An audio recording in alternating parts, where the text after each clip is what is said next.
Buenas, senhoras e senhores, tudo bem? Espero que estejam bem.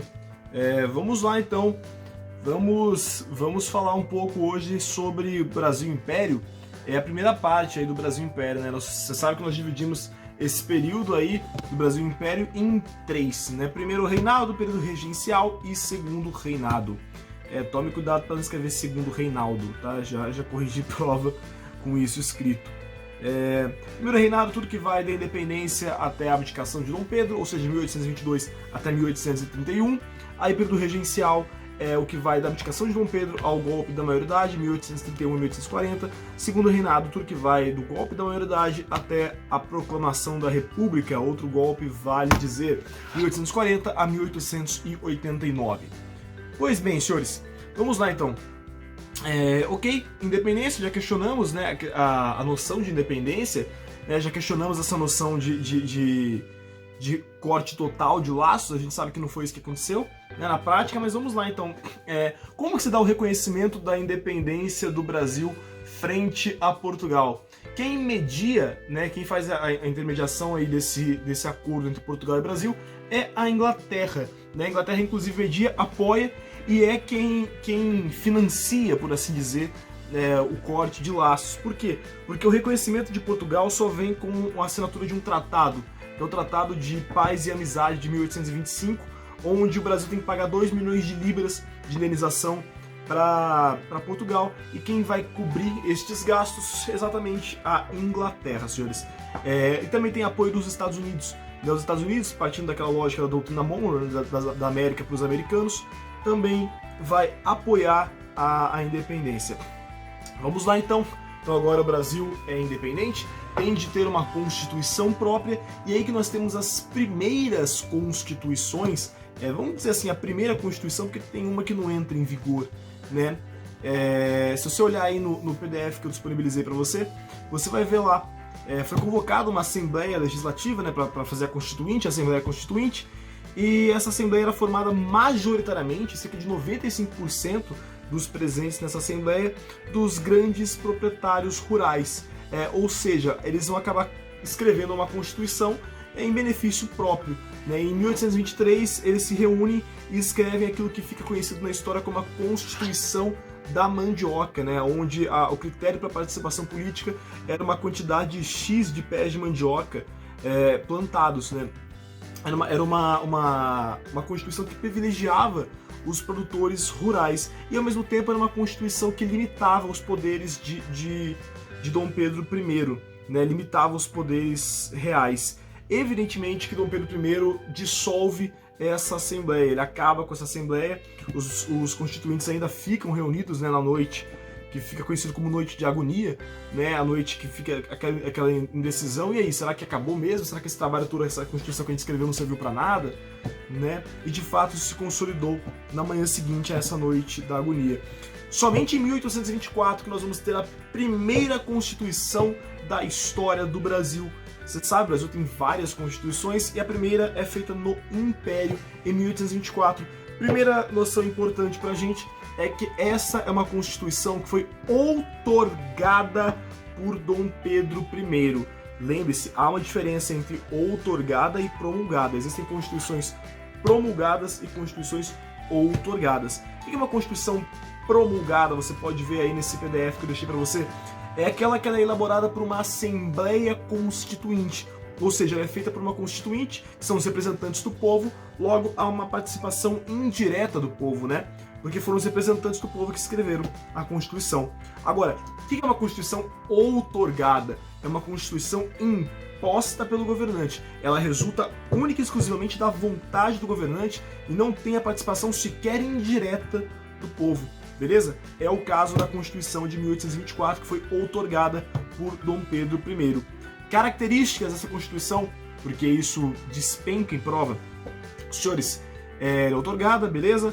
Governo monárquico, uma monarquia, tem um rei, e hereditário, passado de pai para filho. Vínculo entre Estado e Igreja Católica. A Igreja Católica cumpre funções administrativas nesse momento, principalmente no que diz respeito aos registros, né? Registro de nascimento, de morte, casamento, era tudo feito pela Igreja Católica. né? Não tinha esse negócio de vamos casar no civil e depois no religioso, não. O casamento era feito, o registro do casamento era feito pela Igreja Católica, além de outros vínculos que eu vou explicar mais pra frente, como o beneplácito e o padroado. Eu explico mais pra frente pra vocês, que são vínculos da Igreja Católica com o Estado. Voto censitário, ou seja, o voto não é universal, há uma limitação para o voto, e aqui no caso é comprovação de renda. É necessário comprovar renda para votar. Senhores, critério de cidadania: os nascidos no Brasil, sejam ingênuos ou libertos. Vale lembrar, ingênuo é aquele que nasce livre, liberto é aquele que se torna livre, aquele que consegue a sua alforria, por assim dizer. E como que se dá a divisão de poder por essa Constituição? O poder é dividido em executivo, legislativo, judiciário e moderador. É importante, isso é inspirado na Constituição francesa, inclusive, desse momento. O que é o poder moderador? É um direito do imperador de interferir nos outros três poderes. De boinha? Tranquilidade? Por qual razão, né? Isso inclusive é chamado de um absolutismo disfarçado. Por qual razão que Dom Pedro I cria esse poder moderador? A justificativa é de que somente esse poder moderador seria capaz de manter a ordem, o controle e principalmente a unidade territorial. Vale lembrar que o território português na América não se fragmenta, diferentemente do espanhol.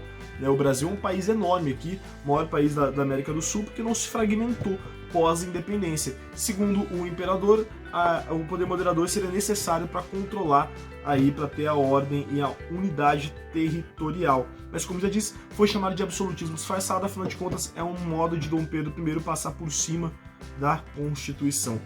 E aí que tá.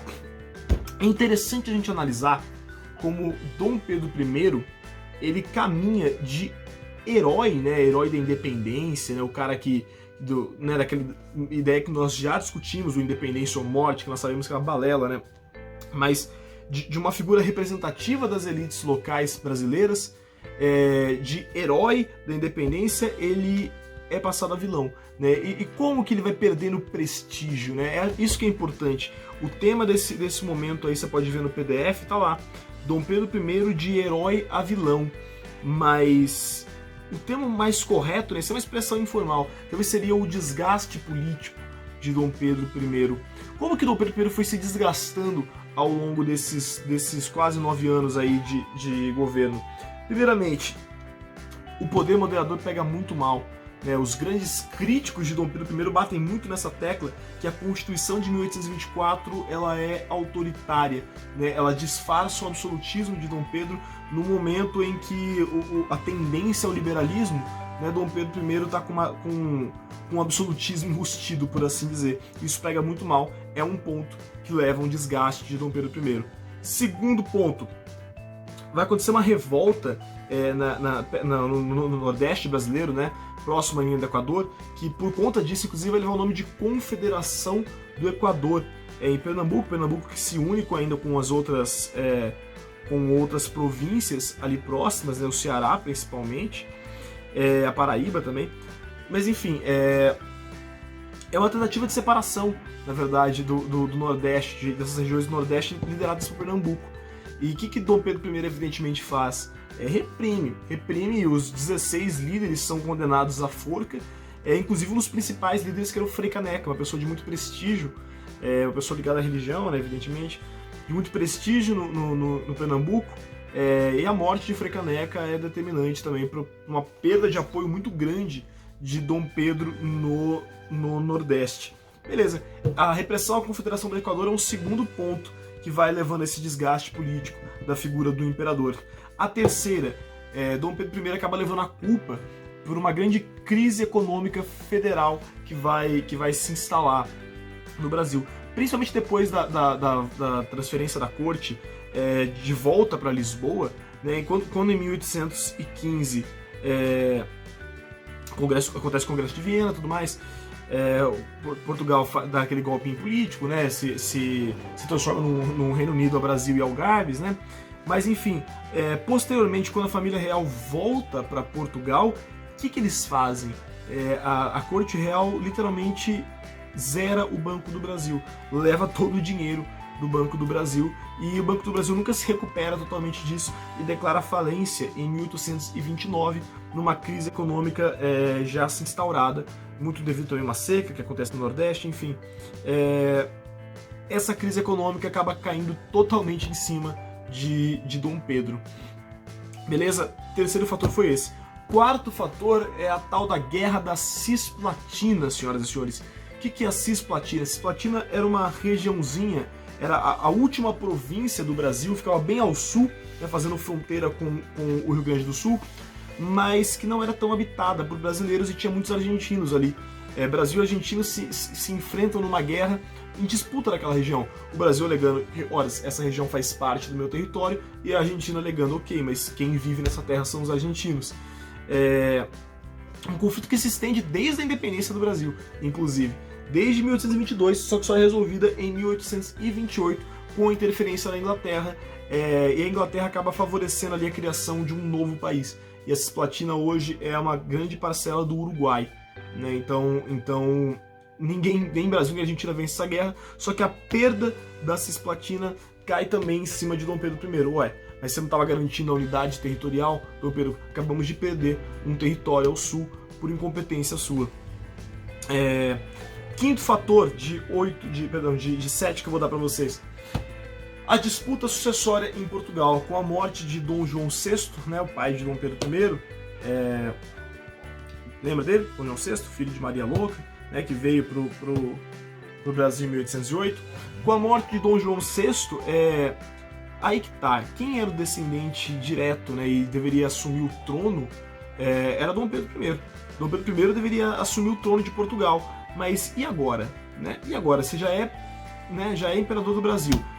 Vai abrir mão de lá? Pô, as elites locais, as elites brasileiras esperam que você abra mão, né, dessa disputa aí pelo trono. Mas não é isso que ele vai fazer. Na verdade, o irmão de Dom Pedro vai recorrer ali, vai querer assumir o trono, o Dom Miguel, e Dom Pedro I manda sua filha, Isabel, para poder... Não é Isabel o nome da menina. Qual que é o nome da menina? Esqueci completamente o nome dela. E o quinto fator que eu vou dar para você aí são 7, né, no total. O quinto é a disputa sucessória em Portugal, com a morte de Dom João VI. Lembra de Dom João VI, filho de Dona Maria, pai de Dom Pedro I.